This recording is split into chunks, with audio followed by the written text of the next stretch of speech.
All right. New episode of One Could Argue, and this week I wanted to have a conversation about solutions. Yeah, solutions. I was listening to a podcast called Making Sense by Sam Harris, and on the episode he had a woman named Sally Satel, and she's a psychiatrist. And pretty much throughout the episode they were just talking about, addiction and the opioid epidemic and things of that nature.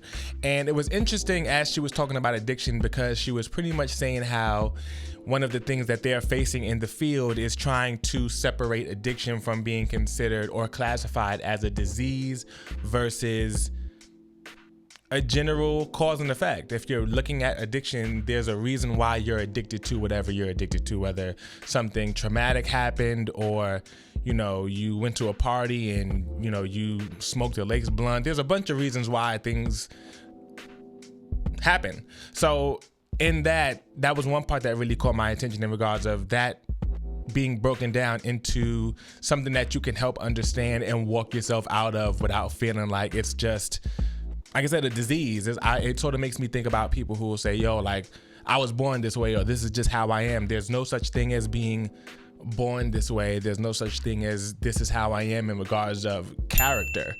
These are all things that you learn and you take on through certain experiences. So that was really interesting. But what really piqued my attention was the solutions that she gives her clients or patients in regards of breaking the habit of addiction. And one of the things that she was saying was she had one person who could no longer use chalk because it reminded him of cocaine. And also she was saying how a good portion of her patients, she makes a primary suggestion of making sure that they're not riding past the neighborhood or the block that their dealer used to live on, so they don't face the temptation of stopping to get coke again. And it really just made me think about, just the small changes that you sometimes, the small changes that you sometimes need to make in order to overcome whatever addiction that you're dealing with, whether it's an addiction to food or an addiction to drugs or an addiction to just watching TV every day. There's a bunch of things you can be addicted to, but on that road to recovery, I think it's important not to understate or necessarily just be embarrassed at how small you need to start. I remember watching a documentary about this woman who was addicted to food, and she was saying how unhealthy food, and she was saying how sometimes she would win the battle of not eating the sandwich or the cake, and she would throw it in the trash. But eventually she got in the habit of grabbing Windex and spraying the trash can down with Windex so she wouldn't take the chocolate or whatever out the trash and eat it.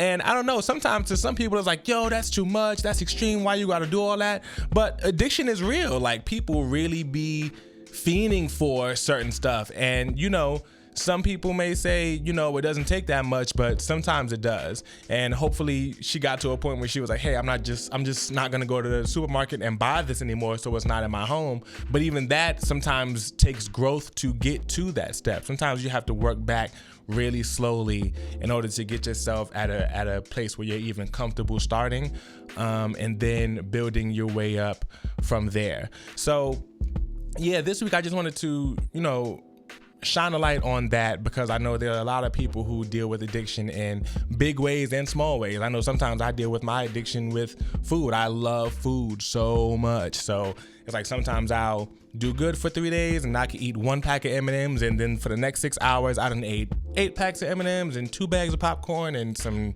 3 Musketeers and everything. It's just like my body was just ready to surrender itself over to the sweets. So, like I said, sometimes you really just have to be aware of how strong you are, how weak you are, and then create new patterns or create new workarounds to fit into that, whether it's letting your friends know, hey guys, I'm trying to eat better this week. If you guys are ever going anywhere to eat, don't come to me, let me know. Don't even worry about me. I'll be fine. That may be a step you need to make. And if the people around you are your support system, they'll have no problem with obliging you in following that system to help you reach the goals that you need to meet. And then, you still build that strength, because of course you can't control the environment every time you're somewhere, but you can definitely control the environment a lot more than people would let on. It just takes you communicating and being aware of what you can do and what you can't do, whether it's at the moment or in the long run. So yeah, on that note, I hope you guys enjoyed the episode. I hope you check out that episode of the Sam Harris podcast. Again, it's called Making Sense, the episode with Sally Sattel. And yeah, I will see you guys next week. Next week's episode is really dope. I'm really excited about it. I had a chance to sit down with, I'm not even gonna say it, but it's a good episode. And I hope you guys check it out, and I will see you guys next week.